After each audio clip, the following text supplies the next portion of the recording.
तो hello guys, कैसे हैं आप सब। आई होप सभी के सभी स्टूडेंट जो होंगे बहुत ही अच्छे होंगे और अपनी जो प्रिपरेशन है वो बहुत ही अच्छे तरीके से कर रहे होंगे। तो फिर बच्चा आज जो है वो डाइजेस्टिव सिस्टम के रिलेटेड यानी कि पाचन तंत्र के रिलेटेड हम लोगों ने प्रश्न लेकर आया है, ठीक ना। जो बच्चे इस चैनल पर पहली बार आए हैं चैनल को सब्सक्राइब करेंगे, ठीक ना, ताकि जो है हम अपना 1K का टारगेट बच्चा पूरा करें और आप लोगों के लिए रिकॉर्डेड लेक्चर्स नहीं बल्कि लाइव आकर यूट्यूब के साथ जुड़कर आप लोगों का जितना भी क्वेश्चंस हैं या जितनी भी कन्फ्यूज़न है वो लाइव दूर करने की कोशिश करें, ठीक ना। क्योंकि रिकॉर्डेड लेक्चर्स में कहीं ना कहीं थोड़े बहुत बच्चों के जो है कन्फ्यूज़न रह जाता है, इसलिए जो है हमारा का टारगेट को अचीव करने में हमारी मदद करिए ताकि जो है हम इतना टारगेट पूरा कर सके और लाइव आ सके, ठीक ना। जो बच्चे इस चैनल पे नए हैं वो वीडियोस को लाइक करेंगे, चैनल को सब्सक्राइब करेंगे और वीडियोस को शेयर भी करना है, ठीक है, जितना भी पैरामेडिकल का एस्पिरेंट है। चलिए बच्चा, आज बहुत ही धमाकेदार प्रश्न और बहुत ही अच्छे अच्छे प्रश्न आए हैं। तो देखिए, पहला प्रश्न क्या कहता है, enamel is made up of. Enamel किसका बना होता है? पहला ऑप्शन है इनेमल बना होता है। पहला ऑप्शन क्या है? NaCl। NaCl का फार्मूला आप लोगों को पता ही, NaCl होता है। केमिकल नेम क्या होता है? केमिकल फार्मूला ये होता है, इसका नेम क्या होता है? सोडियम क्लोराइड, ठीक ना। NaHCO3। NaHCO3 क्या होता है? Sodium hydrogen carbonate. Sodium hydrogen carbonate होता है, ठीक ना, इसका नेम। तो इसमें से कौन सा है? पहला है सोडियम क्लोराइड, दूसरा है सोडियम हाइड्रोजन कार्बोनेट, NaHCO3। आप लोगों को मैं बता दूं, आपके पेपर में जो है आजकल जो प्रश्न बनाया जा रहा है बच्चा, वो क्या करेंगे? नेम्स नहीं देंगे, किसी भी केमिकल्स कंपाउंड का नेम नहीं देंगे बल्कि वो फार्मूला देंगे, ठीक ना। तो इस बात को आप लोगों को याद रखना, इसलिए मैं यहाँ पर हूँ, केमिकल्स का जो नेम है वो नहीं लिखा हूँ, ठीक ना। तो वैसे मैं बता देता हूँ, पहला जो है सोडियम क्लोराइड है, दूसरा सोडियम हाइड्रोजन कार्बोनेट है, तीसरा हाइड्रोजन क्लोराइड है और चौथा जो है वो कैल्शियम फास्फेट है। तो यहाँ पर जो है आप सभी से पूछा गया है इनेमल किससे बना होता है, तो इसका जो राइट ऑप्शन हो जाएगा बच्चा वो क्या हो जाएगा? आप सभी को कमेंट में उत्तर देना है। हर एक बच्चा ईमानदारी से कमेंट में उत्तर लिखेगा, हर एक बच्चा पार्टिसिपेट करेगा टेस्ट में। और आप लोगों को बता दूं, जितना भी मैं प्रश्न करवा रहा हूँ इससे एक प्रश्न भी बायोलॉजी में बाहर नहीं आएगा। अगर 10 प्रश्न से 15 प्रश्न अगर बायोलॉजी में प्रश्न आ रहा है, ठीक ना, तो एक भी प्रश्न जो है इससे बाहर नहीं जाएगा जितना भी यहाँ पर कराया जा रहा है, ठीक ना। इसका जो राइट आंसर हो जाएगा बच्चा वो डी हो जाएगा। क्या हो जाएगा? डी। इनेमल जो होता है, इनेमल पता है ना आप लोगों में? आई थिंक जो कल बच्चे किए होंगे क्लास अटैम्प्ट, उनको मैंने बताया था, ये अगर दांत है तो इसके ऊपर एक लेयर चढ़ा हुआ था, ठीक ना। इसके ऊपर एक लेयर चढ़ा होता है, ये वाला जो लेयर चढ़ा होता है इसी को कहा जाता है क्या? इनेमल कहा जाता है। इसी को क्या कहा जाएगा? इनेमल कहा जाएगा। इसी को क्या कहा जाएगा? इनेमल कहा जाएगा, ठीक है। तो चलिए आगे बढ़ते हैं। सेकंड प्रश्न क्या कहता है? Human teeth are. Human teeth यानी कि मनुष्य के दांत होते हैं। मनुष्य के दांत होते हैं। मनुष्य के दांत कैसे होते हैं? हेट्रोडोंट होते हैं, थीकोडोंट होते हैं या डाइफोडोंट होते हैं या इसमें से सभी होते हैं, यानी कि ऑल ऑफ द अबव। क्या होते हैं? मनुष्य का जो दांत होता है वह कैसा होता है? हेट्रोडोंट होता है कि थीकोडोंट होता है या डाइफोडोंट होता है या सभी प्रकार के होते हैं। तो आप लोगों को बता दूं बच्चा, मैं जो हेट्रोडोंट होता है वो डिफरेंट डिफरेंट प्रकार का होता है, ठीक ना। हेट्रोडोंट क्या होता है? हेट्रोडोंट का मतलब होता है अलग अलग प्रकार के। हेट्रोडोंट क्या होता है? अलग अलग। हेट्रोडोंट क्या होता है? अलग अलग। तो आप लोगों को बता दूं बच्चा, हमारे दांत जो हैं वो अलग अलग प्रकार के हैं। आप लोगों को पता है, रदनक है, कनाइन है, प्री मोलर है, मोलर है, रदनक है, चवर्णक है, अग्रचवर्णक है। ये सभी क्या है? डिफरेंट डिफरेंट प्रकार के दांत हैं। ये जो स्टेटमेंट हो बिल्कुल सही है। हमारा जो दांत होता है वह हेट्रोडोंट होता है। ऑप्शन बी क्या कहता है? थीकोडोंट क्या होता है? आप लोगों को कहीं पर एक कॉपी पर लिख लो साइड में। हेट्रोडोंट का मतलब होता है अलग अलग। हेट्रोडोंट का मतलब क्या होता है? अलग अलग। अब बात करते हैं दूसरे ऑप्शन का। दूसरे ऑप्शन का क्या मतलब है? थीकोडोंट। थीकोडोंट का क्या मतलब है बच्चा? थीकोडोंट का क्या मतलब है? थीकोडोंट का क्या मतलब है? थीकोडोंट का मतलब है हमारे जो दांत होते हैं वो जबड़े में धंसे हुए हैं। थीकोडोंट का मतलब होता है धंसा हुआ। तो बिल्कुल हमारे जो दांत हैं वो मसूरों में धंसे हुए हैं, बोन सॉकेट में। आप लोगों को मैं बताया था ना, जिस चीज़ों में हमारा जो दांत होता है बच्चा, जहाँ पर धंसा हुआ है उसको बोन सॉकेट कहा जाता है। जहाँ पर ये धंसा हुआ है ना, इसको बोन सॉकेट कहा जाता है। तो बिल्कुल हमारा जो दांत है वो धंसा हुआ है, ठीक ना। तो इसके हिसाब से ये भी सही होगा। ऑप्शन सी का क्या मतलब है? सभी बच्चे कहीं कहीं पर जहाँ भी इस प्रश्नों को उतारेंगे ना वहाँ पर आप लोगों को लिख लेना है, ठीक ना। ऑप्शन सी क्या कह रहा है, डाइफोडोंट। डाइफोडोंट का क्या मतलब है बच्चा, यहाँ पर आप लोग सही कर लीजिएगा हिंदी में, डाइफोडोंट, ठीक ना, डाइफोडोंट इस प्रकार से लिखा जाएगा, ठीक ना। राइटिंग पर मत जाइएगा, स्क्रीन पे लिख रहा हूँ, ठीक ना, तो थोड़ा सा हो जाता है, ठीक ना, बहुत ही छोटा स्क्रीन है इसलिए जो है हाथों से लिखने में नहीं होता है, तो आप लोगों को परेशानी होने की ज़रूरत नहीं है, ठीक ना। तो इसका जो आंसर हो जाएगा बच्चा, बिल्कुल हमारे दांत हेट्रोडोंट होते हैं, अलग अलग प्रकार के होते हैं, थीकोडोंट होते हैं, जबड़े में धंसे हुए होते हैं, यानी कि, और डाइफोडोंट का मतलब होता है हमारा दांत जो है वो दो बार आता है, बिल्कुल दो बार आता है, एक बार दूध का दांत आता है, एक बार परमानेंट टीथ आता है। हमारा दांत दूध दो बार आता है ना, एक बार उग जाता है जिसे दूध का दांत कहा जाता है, फिर वो टूटता है और फिर दोबारा आता है, यानी कि दो बार आता है। डाइफोडोंट का ही मतलब होता है दो बार आना, तो तीनों प्रकार फुलफिल कर रहा है हमारे दांतों का। इसका मतलब क्या होता है, ऑल ऑफ अबव, यानी कि हमारे दांत होते हैं वो हेट्रोडोंट भी होंगे, थीकोडोंट भी होंगे और डाइफोडोंट भी होंगे। इसका जो राइट आंसर हो जाएगा बच्चा डी हो जाएगा, इसका जो राइट आंसर हो जाएगा क्या हो जाएगा, डी। तो चलिए आगे बढ़िए, आगे क्या कहता है, the branch of science, the branch of science which deals, the branch of science which deals with the study of teeth. दांतों के अध्ययन विज्ञान की कौन सी शाखा में किया जाता है, दांतों का अध्ययन विज्ञान का कौन से शाखा में किया जाता है, आप लोगों को बताना है। सभी बच्चे कमेंट में उत्तर देंगे, सभी बच्चे जो हैं वो कमेंट में उत्तर देंगे, सभी बच्चे क्या करेंगे, कमेंट में उत्तर देंगे, सभी बच्चे जो है क्या करेंगे, कमेंट में उत्तर देंगे। दांतों का अध्ययन जो है वो विज्ञान की कौन सी शाखा में किया जाता है, ठीक ना। तो आप लोगों को बता दो बच्चा, जो हेपेटोलॉजी है, हेपेटोलॉजी का मतलब होता है, हेपेटोलॉजी जो है वो स्टडी ऑफ लीवर, यानी कि यकृत का जो स्टडी होता है, स्टडी ऑफ लीवर, किसका, स्टडी ऑफ लीवर, यानी कि लीवर के बारे में स्टडी करना, लीवर के बारे में अध्ययन करना क्या होता है, हेपेटोलॉजी कहलाता है, ठीक ना। लीवर के बारे में अध्ययन करना हेपेटोलॉजी कहलाता है। और सेकंड ऑप्शन क्या है, ऑस्टियोलॉजी। ऑस्टियोलॉजी क्या होता है, आप सभी सब बताएंगे कमेंट में क्या होता है ऑस्टियोलॉजी। ऑस्टियोलॉजी क्या होगा, ऑस्टियोलॉजी क्या होगा, ऑस्टियोलॉजी जो होता है बच्चा वो क्या होगा, आप सभी को बताएंगे ऑस्टियोलॉजी क्या होता है, हड्डियों का अध्ययन करना, किसका, हड्डियों का, बोन का अध्ययन करना, ठीक ना। तो इस प्रकार से हेपेटोलॉजी क्या हुआ, स्टडी ऑफ लीवर, ऑस्टियोलॉजी क्या हुआ, बोन्स का अध्ययन करना यानी हड्डियों का अध्ययन करना। ओडियोंटोलॉजी जो होता है बच्चा, तिथ का अध्ययन करना, किसका, तिथ का अध्ययन, यानी कि ये ऑप्शन सही है, ऑडियोंटोलॉजी होता है तिथ का अध्ययन करना। मेरा जो है बच्चा, मैं जो हूँ इसी तरीके से पढ़ाता हूँ, ठीक ना। मैं ऐसा नहीं हूँ कि अगर मैं तीसरा प्रश्न करवा रहा हूँ तो इसका जो राइट आंसर है वो सिर्फ सी है तो सी से मार्क निकल जाऊँगा मैं, नहीं, जो तीन ऑप्शन है वो भी मैं डिस्कशन करूंगा, क्योंकि अगर ये ऑप्शन अगर तिथ के बारे में पूछा जा रहा है तो कल होकर ये भी पूछा जा सकता है कि स्टडी ऑफ लीवर, लीवर के अध्ययन को क्या कहा जाता है, ठीक ना, ये बोन के अध्ययन को क्या कहा जाता है, ठीक ना। तो ऐसे भी प्रश्न को बनाया जा सकता है। तीन जो ऑप्शन है उससे भी तो प्रश्न बनेंगे, वो ऑप्शन फालतू में नहीं दिया हुआ है, ठीक ना। तो एक क्वेश्चन से चार क्वेश्चन में निकालने की प्रश्न कोशिश करता हूँ, ठीक ना। मायोलॉजी बच्चा, मायोलॉजी होता है बच्चा, ठीक ना, स्टडी ऑफ मसल्स, किसका, मसल्स, स्टडी ऑफ मसल्स, मांसपेशियों के अध्ययन को मायोलॉजी कहा जाता है, मांसपेशियों के अध्ययन को मायोलॉजी कहा जाता है, ठीक ना। तो चलिए इसका राइट आंसर क्या हो जाएगा, तीर्थ के अध्ययन को क्या कहा जाता है, ओडोंटोलॉजी। एक बार और सुनो, तीर्थ के अध्ययन को ओडोंटोलॉजी, हेपेटोलॉजी लीवर के अध्ययन को, ऑस्टियोलॉजी क्या, ऑस्टियोलॉजी क्या, हड्डियों के अध्ययन को, ठीक ना। ओडोंटोलॉजी क्या, दांतों के अध्ययन को, मायोलॉजी क्या, मसल्स यानी कि मांसपेशियों के अध्ययन को मायोलॉजी कहा जाता है। चलिए आगे बढ़िए, ऑप्शन नंबर क्या कह रहा है, the large part of the tooth is made up of, जो हमारा अधिकतम सर्वाधिक भाग जो दांत का बना होता है, सर्वाधिक भाग जो दांत का बना होता है किससे बना होता है, आप लोगों को बता दूं बच्चा, ये अगर मैं दांत का स्ट्रक्चर यहाँ बनाता हूँ,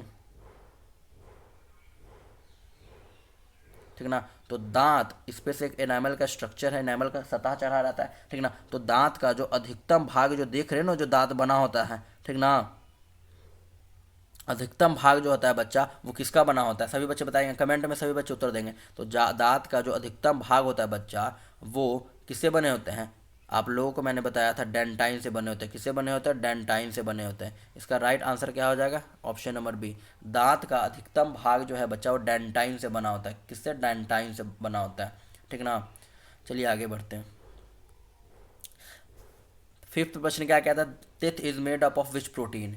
ये प्रश्न को मैं बताया हूँ और ये प्रश्न जो है आप लोगों को मैं HW देता हूँ, आप लोगों को खोजना है इसका आंसर। जिस बच्चे को पता है वो बच्चे कमेंट में आंसर देंगे, और जिस बच्चे को नहीं पता है वो ढूंढेंगे इसका आंसर की है क्या इसका आंसर। ठीक ना, मैं प्रश्न को पढ़ देता हूँ।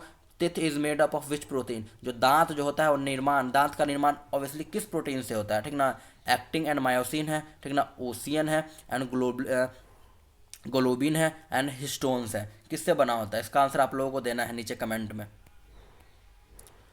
चलिए 6वां प्रश्न की ओर बढ़िए। 6वां प्रश्न क्या कहता है, which of the following statement is false, यानी कि निम्नलिखित में से कौन सा कथन असत्य है। निम्नलिखित में से कौन सा कथन जो है वो असत्य है।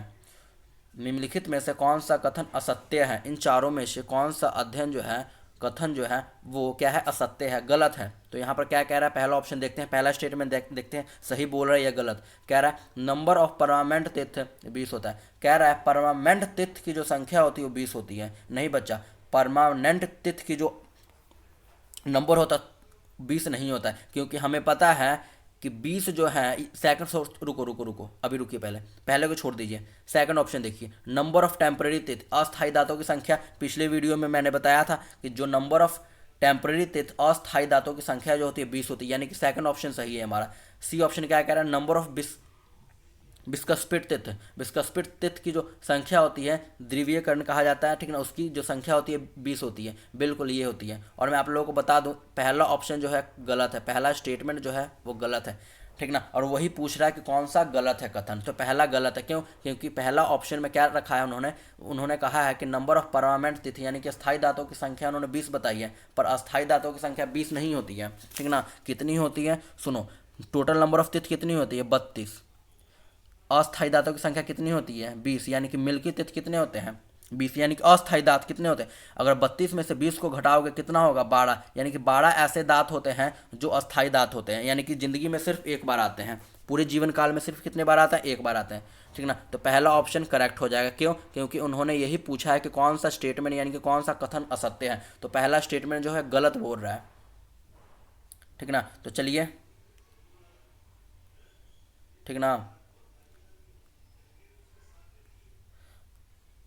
बढ़ते हैं आगे 7वें प्रश्न की ओर। क्या कह रहा है, which of the following enzyme is not secreted by the stomach, यानी कि निम्नलिखित में से कौन सा एंजाइम अमाशय के द्वारा स्त्रावित नहीं होता है। इन चारों में से कौन सा एंजाइम जो है वो अमाशय द्वारा स्त्रावित नहीं होता, यानी कि अमाशय द्वारा नहीं बनता है, अमाशय इसका निर्माण नहीं करता है। कौन सा है, रेनिन है, पेप्सिन है, गैस्ट्रिक लिपाज है या पैनक्रियाज लिपाज है, कौन है। तो इसका जो राइट आंसर हो जाएगा आप लोगों को कमेंट में देना है। ठीक ना, नाम से पता लगा, अगर कोई बच्चा जो है ध्यान से इस प्रश्न को देखेगा तो नाम से पकड़ सकता है कि कौन सा ऐसा एंजाइम है जो स्टोमक नहीं बनाता है। ठीक ना, तो आप लोगों को बता दूं बच्चा, रेनिन जो है वो स्टोमक बनाता है, पेप्सिन को भी स्टोमक बनाता है, गैस्ट्रिक लिपाज को भी स्टोमक बनाता है, पर पैनक्रियाज लिपाज को स्टोमक नहीं बनाता है, स्टोमक नहीं बनाता है। इस पैनक्रियाज लिपाज को कौन बनाता है, तो पैनक्रियाज द्वारा बनाया जाता है। ठीक ना, इसका राइट आंसर क्या हो जाएगा, वही पूछ रहा है ना कि कौन नहीं सैक्रेटेड किया जाता है, कौन सा इसमें से एंजाइम है जो स्टोमक के द्वारा यानी कि अमाशय द्वारा स्त्रावित नहीं किया जाता है। तो ऑब्वियसली सी बात है पैनक्रियाज लिपाज है जो वो अमाशय के द्वारा स्त्रावित नहीं किया जाता है, क्योंकि पैनक्रियाज लिपाज जो है बच्चा वो पैनक्रियाज के द्वारा निर्माण होता है। ठीक ना, तो चलिए आगे बढ़िए 8वें प्रश्न की ओर। 8वां प्रश्न क्या कहता है, which of the following enzyme helps in the digestion of protein, निम्नलिखित में से कौन सा एंजाइम प्रोटीन के पाचक में सहायक है। Which of the following enzyme which help in the digestion of protein, निम्नलिखित में से कौन सा एंजाइम प्रोटीन के पाचक में सहायक है। तो कौन सा प्रोटीन के पाचक में सहायक है, इसका जो राइट आंसर हो जाएगा वो आप लोगों को कमेंट में देना है। सभी बच्चे कमेंट में देंगे आंसर।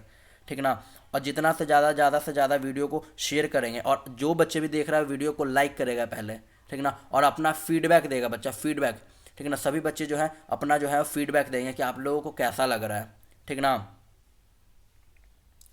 तो इसका मैं बता दूं आप लोगों को, इस प्रश्न का भी पोस्टमार्टम करते हैं। तो ये जो बच्चा टाइलिन नहीं होगा, क्योंकि टाइलिन जो है सलाइवा में पाया जाता है और ये कार्बोहाइड्रेट का पाचन करता है। ठीक है ना, लाइसोसोम भी नहीं होगा, पेप्सिन क्या होगा, पेप्सिन होगा, लाइपेज भी नहीं होगा। तो आप लोगों को बता दो बच्चा, प्रोटीन का जो पाचन करता है वो पेप्सिन है।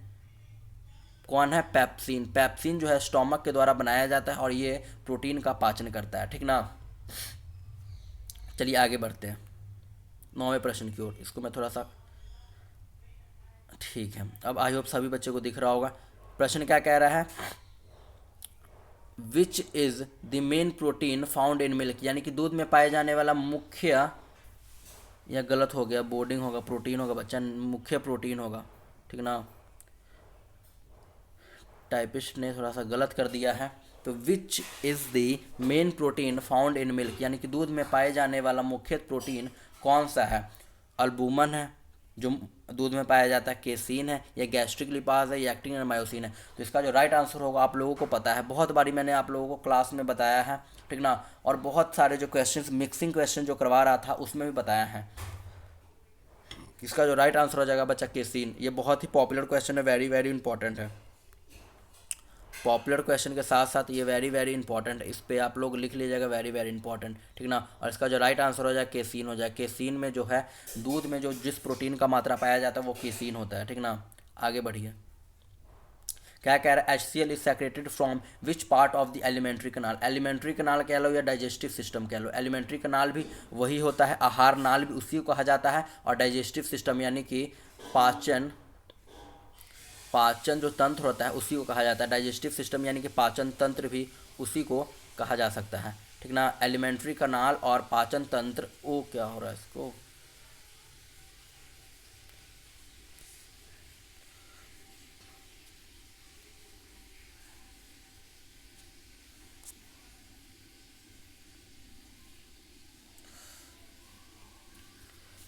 ठीक है, थोड़ी सी बच्चा वो हो गई थी, प्रॉब्लम हो गई थी, कोई बात नहीं, सभी बच्चे देखेंगे। अब यहाँ से शुरू करेंगे, ठीक ना। तो देखिए बच्चे, यहाँ पर क्या कह रहा है कि HCl is secreted from which of the part. जैसे आप लोगों को बताया मैंने, एलिमेंट्री कनाल जो होता है उसी को कहा जाता है, उसी का डाइजेस्टिव सिस्टम यानी कि पाचन तंत्र का ही दूसरा नाम है आहार नाल, ठीक है, या आहार नला कहा जाता है, ठीक ना। तो ये जो होता है बच्चा, ये पूछ कह रहा है कि HCl जो है, हाइड्रोक्लोरिक एसिड जो है, वो किस आहार नाल से उत्पन्न होता है। तो आप लोगों को बता दूं बच्चा, HCl जो होता है वो स्टोमक से उत्पन्न होता है, और HCl वहाँ पर कौन बनाता है, HCl स्टोमक के द्वारा बनाया जाता है। और HCl जो है इसलिए बनाया जाता है क्योंकि पैप्सिन को एक्टिवेट करने के लिए एक एक्टिवेशन यानी कि एक एसिडिक मीडियम की रिक्वायरमेंट होती है। पैप्सिन जो है, पैप्सिन आप लोगों को पता है, ये स्टोमक के द्वारा पैप्सिन बनाया जाता है और प्रोटीन का पाचन करता है। पर अमाशय का जो प्रोटीन होता है, अमाशय जब पैप्सिन को जन्म देता है, निर्माण करता है, तो उसको एक एक्टिवेशन मीडियम की रिक्वायरमेंट होती है, ठीक ना। वही एक्टिवेशन मीडियम यानी कि वही एसिडिक मीडियम जो है वो HCl प्रोवाइड करता है उसको, ठीक ना। चलिए आगे बढ़ते हैं, क्या कह रहा है, which disease occur in the teeth due to the increase in the mouth of fluoride water, यानी कि पानी में फ्लोराइड की मात्रा बढ़ने से दांतों में कौन सा रोग होता है। पानी में फ्लोराइड की मात्रा बढ़ने से दांतों में कौन सा रोग होता है, आप लोगों को बताना है, ठीक ना। तो इसका जो राइट आंसर हो जाएगा बच्चा वो क्या हो जाएगा, ये आई थिंक डिजीज़ का प्रश्न है लेकिन यहाँ पर आ गया है, कोई बात नहीं। दांतों के रिलेटेड जितने भी हैं ना, दांत के इर्द गिर्द जितने भी प्रश्न हैं वो हम लोग देखेंगे, ठीक ना। तो इसका जो हो जाएगा बच्चा फ्लोरोसिस हो जाएगा। अगर इसका उत्तर क्या हो जाएगा, राइट, ये, ठीक ना। पानी में फ्लोराइड की जब मात्रा बढ़ती है तो फ्लोरोसिस नामक हमें बीमारी हो जाती है, ठीक ना। ये प्रश्न तो बहुत ही हलवा है, आप सभी बच्चे आराम से दे देंगे इस प्रश्न का उत्तर। 12वां प्रश्न क्या कह रहा है, the dental formula of an adult person is, एक वयस्क व्यक्ति के दंत्र सूत्र क्या है। वयस्क व्यक्ति के दंत्र सूत्र क्या है, आप लोगों को मैंने बताया था ना कितना होता है दंत्र सूत्र, 2123 बताया था ना, 2123 2123 बताया था ना। 2123 क्या होता है, एक वयस्क व्यक्ति का दंत सूत्र होता है, ठीक ना। क्या होता है, दंत सूत्र होता है। तो इसका राइट आंसर क्या हो जाएगा, 2123। इसका राइट आंसर क्या हो जाएगा, 2123। चलिए आगे बढ़िए, 13 प्रश्न क्या कह रहा है, the hardest substance in the body, ये गलत हो गया यहाँ पर, स्पेलिंग थोड़ा सा मिस्टेक है, ह्यूमन होगा, ठीक ना। Human body, the hardest substance in the human body, यानी कि मानव शरीर में सबसे कठोर पदार्थ कौन सा है। मानव शरीर में सबसे कठोर पदार्थ कौन सा है, तो आप लोगों को पता होगा मानव शरीर में सबसे कठोर पदार्थ जो है बच्चा, उसका क्या होगा, आंसर क्या है इसका। ऑप्शन ए जो है कैराटिन कह रहा है, ऑप्शन बी इनेमल कह रहा है, ऑप्शन सी डेंटाइन कह रहा है, ऑप्शन डी जो है वो पल्प कैविटी यानी कि पल्प गोहा कह रहा है। गोहा नहीं, गोवा नहीं होता, गुहा होता है, ठीक ना। इसको आप लोग सही कर लेंगे, ठीक ना, ये होता है। तो इसका जो राइट आंसर हो जाएगा बच्चा, आप लोगों को पता ही है, हमारे शरीर में जो सबसे हार्डेस्ट मटेरियल है वो इनेमल है, ठीक ना। दांत के ऊपर जो है ये होता है, ये जो लेयर होती है वो इनेमल की चढ़ी होती है, यही इसी की लेयर चढ़ी थी, और वही सबसे हार्डेस्ट कठोर पदार्थ होता है हमारे शरीर में। अगला प्रश्न देखिए क्या कह रहा है, in human system which of the following is not enzyme, यानी कि मानव तंत्र में निम्नलिखित में से कौन सा एंजाइम नहीं है, मानव तंत्र में से कौन सा एंजाइम नहीं है। इसका क्या हो जाएगा राइट आंसर, पहला ट्रिप्सिन कह रहा है, ट्रिप्सिन जो है वो पैनक्रियाज के द्वारा बनाया जाता है, तो ये है। थर्ड कह रहा है पेप्सिन स्टोमक के द्वारा बनाया जाता है, यानी कि अमाशय के द्वारा बनाया जाता है, तो ये भी है। टाइलिन जो है वो ये भी एक एंजाइम है, क्यों, क्योंकि ये सलाइवा में पाया जाता है और कार्बोहाइड्रेट का पाचन करता है। ये जो गैस्ट्रिक है बच्चा, वो गैस्ट्रिक नहीं होता है, गैस्ट्रिक लिपाज होता है। क्या होता है, गैस्ट्रिक लिपाज होता है, ठीक ना। क्या होता है, गैस्ट्रिक लिपाज होता है, जो स्टोमक के द्वारा ही बनाया जाता है और फैट का पाचन करता है। 15वां प्रश्न आप लोगों को देखना है, पेप्सिन किस, यहाँ पर थोड़ा सा का जल अलग हो गया, पेप्सिन किस का जल विघटन करता है, ये आपका PYQ है, आपके पेपर में पूछा गया है ये प्रश्न, ठीक ना। आपके पेपर में ये प्रश्न को पूछा गया है, पेप्सिन किसका जल विघटन करता है, यानी कि पेप्सिन जो है किसको किस में बदलता है, ठीक ना। पेप्सिन जो है किसको तोड़ता है, यहाँ पर जल विघटन करना का मतलब है कि पेप्सिन किसको तोड़ता है, किसको तोड़कर जल में कन्वर्ट करता है। तो आप लोगों को पता है बच्चा, पेप्सिन जो है किसका पाचन करता है, प्रोटीन का पाचन करता है पेप्सिन, और पेप्सिन जो है स्टोमक के द्वारा बनाया जाता है और प्रोटीन का पाचन करता है, और इसी का जल विघटन करेगा, यानी कि इसी को तोड़ के जल में बदलेगा। तो इसका राइट आंसर ए हो जाएगा, प्रोटीन को। इसका आप लोगों को देना है, इसका जो है ये भी आप लोगों का PYQ है, और आप लोगों को ये भी आप लोगों को मैं HW देता हूँ, ठीक ना। और ये भी जो है आप लोगों को लगभग मैंने 2 प्रश्न HW में दिया है, ठीक ना। उसको आप लोगों को क्या आंसर होगा, इसका क्या आंसर होगा आप लोगों को बताना है और कमेंट में आंसर देना है। सभी बच्चे जिसको नहीं पता है वो ढूंढेगा इसका प्रश्न का उत्तर, ये नहीं कि सर ने 2 प्रश्न नहीं करवाया है या नहीं दिया है तो आप लोग ऐसे बैठ जाओगे, ढूंढोगे इस प्रश्न को। सभी के हाथ में मोबाइल फ़ोन है, इंटरनेट पे कुछ भी ढूंढ सकते हैं, आप लोगों को ढूंढ कर आंसर देना है इसका। कमेंट में ढूंढिएगा और कमेंट में आंसर आके दीजिएगा। और ये जो भी बच्चा ढूंढ कर, जो बच्चा जिसको आता है वो लिखेगा कि इसका आंसर ये हो गया और हमें पहले से आता था, और जिस बच्चे को नहीं आता था वो लिख देगा कि हम ढूंढ कर आंसर दिए हैं, ठीक है ना, ऐसा लिखेगा सभी बच्चे। चलिए आगे देखते हैं क्या कह रहा है, which one is caused by the deficiency of an element. ये प्रश्न जो है रिपीट हो चुका है, ठीक ना। आप लोगों को बताना है निम्नलिखित में से कौन सा एक ऐसा रोग है जो तत्व की कमी के कारण होता है। इसका जो हिंदी है, हिंदी नहीं है पर आप लोगों को मैं बता देता हूँ, निम्नलिखित में से कौन सा एक ऐसा रोग है या कौन सा है इन चारों में से जो एक एलिमेंट की कमी के कारण होता है। आई होप सभी बच्चों को पता होगा, ग्वाइटर जो होता है बच्चा, आयोडीन की कमी के कारण होता है, आयोडीन तत्व की कमी के कारण जो होता है बच्चा ग्वाइटर होता है, ठीक ना। इसका राइट आंसर क्या हो जाएगा बच्चा, ये सी। तो चलिए आगे बढ़िए। 18वां प्रश्न क्या कहता है देखिएगा, which is secreted by the pancreas and hydrolyse fat. कौन अग्न्याशय द्वारा स्रावित होता है और जो वसा को जल में, वसा होगा बच्चा, जो वसा को जल में कन्वर्ट करता है, कौन करता है, पेप्सिन नहीं करेगा, ठीक ना। ये भी नहीं करेगा, अमाइलेज भी नहीं करेगा और ये भी नहीं करेगा, बाइल जूस भी नहीं करेगा। बाइल जूस जो बताया लीवर बनाता है, ठीक ना। इसका जो राइट आंसर हो जाएगा बच्चा सी हो जाएगा। लाइपेज जो है बच्चा वो पैनक्रियाज के द्वारा बनाया जाता है और जो है फैट को बदलता है, ठीक ना, फैट को बदलता है। चलिए आगे बढ़िए। ये प्रश्न फिर रिपीट हो चुका है, tocopherol is the name of a vitamin. Tocopherol किसका विटामिन नेम है, ठीक ना। तो आप लोग जो है ट्रिक के माध्यम से बता सकते हैं किसका विटामिन है, टोकोफेरोल का विटामिन नाम क्या है, ठीक है। रथ एक टॉफी से आप लोग कर सकते हैं, ठीक ना। क्या होगा, ई हो जाएगा ना, ठीक ना, ई हो जाएगा। टोकोफेरोल जो है विटामिन ई का केमिकल नेम है। आगे बढ़िए ज़रा। अगला प्रश्न क्या कह रहा है, एड्स का मतलब क्या है। एड्स का बेसिकली यहाँ पर फुल फॉर्म पूछ रहे हैं। एक्वायर्ड इम्यून डिजीज सिंड्रोम पहला है, गलत है, ये नहीं होता। एक्वायर्ड इम्यूनिटी डेफिशिएंसी सिंड्रोम ये भी नहीं होता है। एक्वायर्ड इम्यून डेफिशिएंसी ये भी नहीं होगा। इसका जो राइट हो जाएगा फुल फॉर्म ये हो जाएगा, एक्वायर्ड इम्यूनो डेफिशिएंसी सिंड्रोम। और एक ऐसा रोग है जो बच्चा एड्स, जिसका उपाय इलाज नहीं है, ठीक ना। एड्स एक ऐसा बीमारी है जिसका इलाज नहीं है, और एड्स जो है बच्चा वो रक्त से फैलता है, ठीक ना, रक्त से फैलता है, ठीक ना। इसलिए कहा जाता है जब आप लोग सेविंग्स वगैरह कराने जाते हो नाई के पास, ठीक ना, तो जो ब्लेड होता है ना, ठीक ना, क्योंकि रक्त से संचार होता है। अगर किसी भी मनुष्य को एड्स हुआ है, ठीक ना, और वो कट लगा दिया और वही जो खून है ब्लेड पर है, और उसी ब्लेड से अगर आपको शेविंग किया गया हो, ठीक ना, तो वो जो है उसका जो है बीमारी वो आप में ट्रांसफर होगा, क्योंकि ये ब्लड ट्रांसपोर्टेशन डिजीज़ है, ठीक ना, रक्त के द्वारा संचारित होने वाला डिजीज़ है, ठीक ना।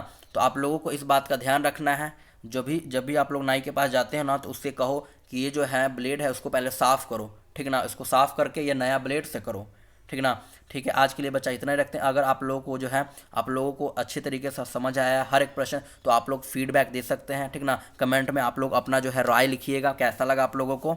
और जो है अगर आप लोगों को बच्चा सच में मेरी मेहनत दिख रही है, तो बच्चा हमारा जो मेरा सपना जो है वो 1K का है, 1K पूरा करना और लाइव आपके साथ बनना, ठीक ना, लाइव आपके साथ बनना। और जब आप लोग लाइव बनकर दोगे ना आंसर, फिर मुझे असली में खुशी होगा, ठीक ना, कि हाँ बच्चे जो है लाइव आए हैं और लाइव आकर मेरे साथ जुड़े हैं और लाइव पढ़ रहे हैं। और मैं ये तो पक्का बता रहा हूँ बच्चा, जो सब्जेक्ट मैं यहाँ पर पढ़ा रहा हूँ ना, इससे बाहर एक प्रश्न नहीं आने वाला। अगर मैं बायोलॉजी का डाइजेस्टिव सिस्टम पढ़ा रहा हूँ, तो इस डाइजेस्टिव सिस्टम के क्वेश्चन अगर आया इस चैप्टर के रिलेटेड, तो एक क्वेश्चन भी बाहर नहीं जाएगा इससे, ठीक ना। तो तब तक के लिए ओके बाय, टेक केयर। जो लड़के नए हैं इस चैनल पे, जो स्टूडेंट नए हैं, शेयर करेंगे और वीडियो को लाइक करेंगे, ठीक ना। तब तक के लिए ओके बाय, टेक केयर। अपना ध्यान रखें, अपने मम्मा पापा का ध्यान रखने, और सभी बच्चे जो हैं को जय हिंद।